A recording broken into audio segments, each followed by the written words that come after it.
So this is my 92 Lexus SC400 for anyone who doesn't usually watch my channel.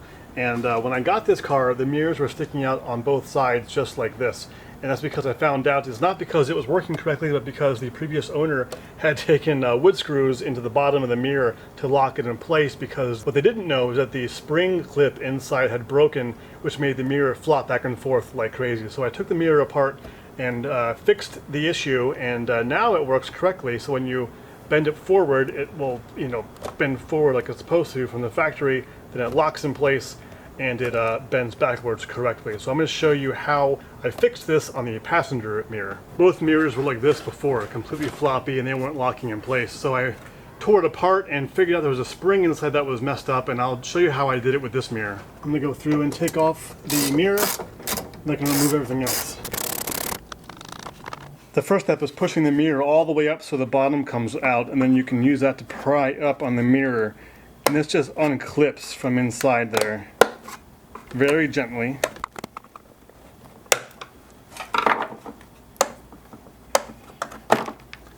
Just like that. And now you'll have these wires inside, and these went to my heated mirrors from the factory, which I do not need anymore. So you just pull that guy off, and then I think you just pry it up, and it comes right out, just like that.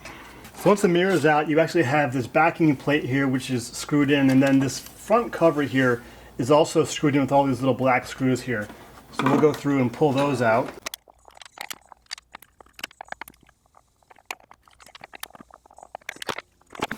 And that will let you separate the entire plastic piece here.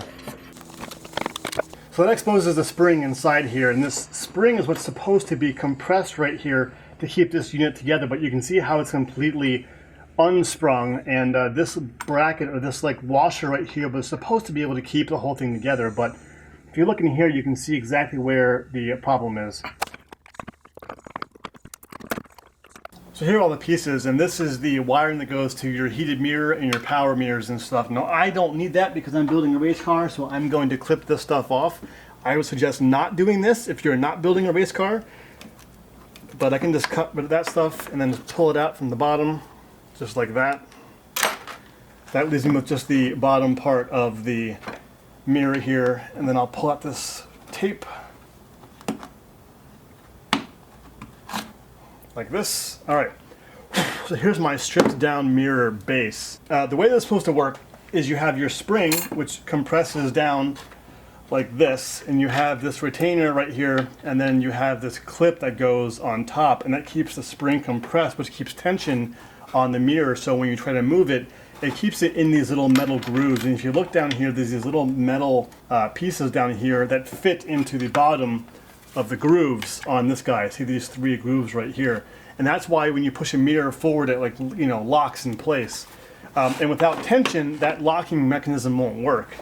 So what we need to do is figure out a way to get my spring to be compressed again down around this guy and with my retainer clip in place. But if you look here, this piece has actually worn away. The metal over years has just been stressed so much that it completely wore away. So when I put my clip in place here, it doesn't really have the same, keeping force as it used to. I can probably just have it pry right off, just like that. So pry this guy loose very carefully, because it is old plastic. Like that. Has these two screws down here. So now we have this guy, and this is what the important part is as far as our spring and retainer clip go. So I put the spring in my brand new vise that I just bought myself, finally. Compress it all the way. Then use some beefy zip ties to keep it in place.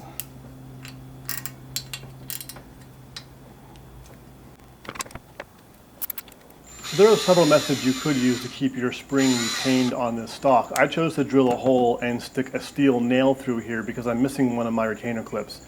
But another method you could use is to cut two little lines on either side of the stock here, and then use your factory clip, if you still have them, to keep the spring in place.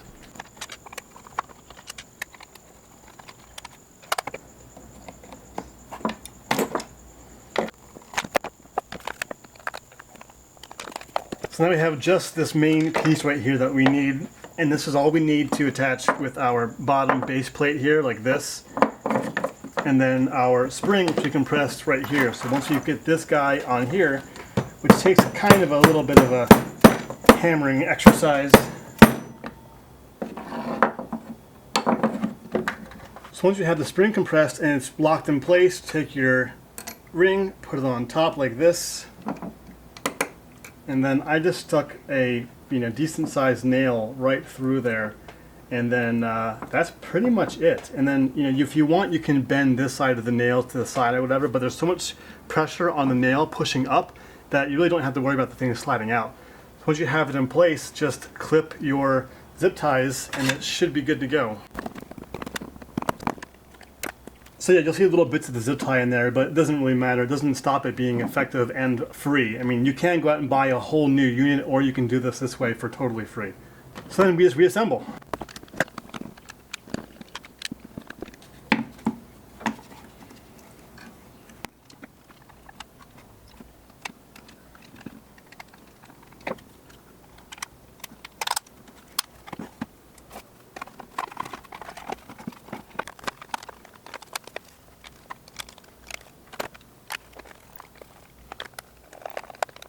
One tab broke off, which kind of sucks, but no big deal.